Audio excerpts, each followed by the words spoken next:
For a long time, AI pretty much lived inside a chat window. You'd ask it a question, it would give you an answer, and then you, the human, had to decide what to do with that information. But that's fundamentally changing. AI is now being built back into software, and not as an assistant you talk to, but as a core, functional component. This shift really changes everything about how we build and how we trust our systems. To put it simply, AI has left the chat window. It's no longer just an add-on we talk to on the side. It's moving inside the engine, becoming a true part of the software's architecture.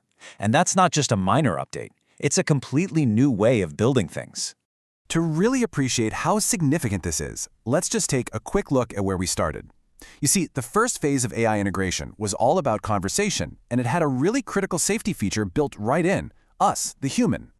The process back then was really straightforward. A person would write a prompt, the AI would generate some free-form text, and that same person had to interpret the result. Every single interaction was mediated by a human. The AI wasn't triggering any actions on its own. It literally couldn't do anything. Now, this setup had a massive implication. Because no downstream system actually depended on the AI, nothing would break if the model got something wrong. You just ignore the bad answer and, try again. We were the safety buffer. This kept AI safe, but it also kept it very, very limited. The next phase wasn't really about making the models incrementally smarter. The real breakthrough was all about making them programmatically useful. And this is what we call the structured shift. The key innovation here was something called structured output. So instead of the model just generating a big block of text, it gained the ability to produce schema-bound data. Think of a perfectly formatted JSON object. And for the first time, software could reliably parse and use the AI's output directly. And this really gets to the heart of it. The revolution wasn't about better conversation. It was that the AI's output became predictable in its form, even while the content itself was still probabilistic. That structure is what allowed AI to become a callable component inside the software stack. And once that happened, a whole new world of capabilities just opened up. Software could now use AI for things like classifying incoming support tickets, automatically extracting names and dates from text, deciding which branch of a workflow to take, or even interpreting a user's natural language query.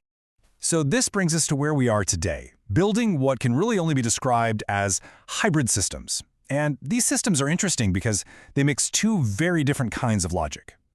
On one side, you've got your traditional deterministic code. It's predictable, it's easily testable, and it gives you the same result every single time. And on the other side, you have the LLM component. It's probabilistic, it's highly context-sensitive, and it's fundamentally non-deterministic. These are two completely different worlds living together. And that's really the core idea of this new architecture. We are now intentionally building systems where our predictable, reliable code makes a call to an unpredictable reasoning component and then has to gracefully handle whatever comes back. As you can imagine, this hybrid approach changes the rules for software engineering. Our old assumptions about things like testing and reliability, well, they don't fully apply anymore. For starters, you can't just write a simple pass or fail unit test for an AI component.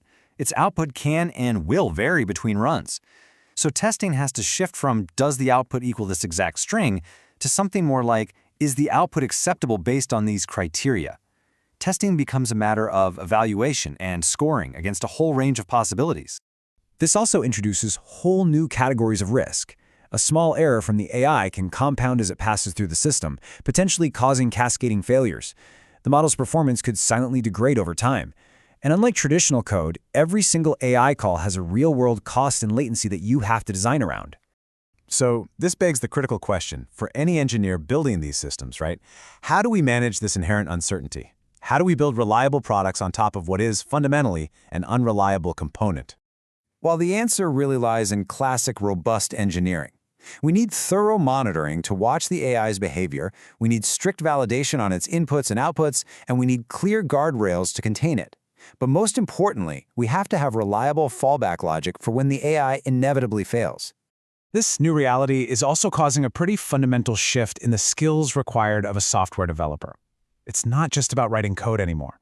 The focus is moving away from just trying to craft the perfect prompt. Instead, the real skill is in designing the constraints, the schemas, and the validation layers that you wrap around the AI. The job is really to force this probabilistic model to behave predictably enough to be useful inside a deterministic system. So what this means is that developers now spend a lot more of their time designing schemas, building those evaluation systems, and writing code to validate the AI's results.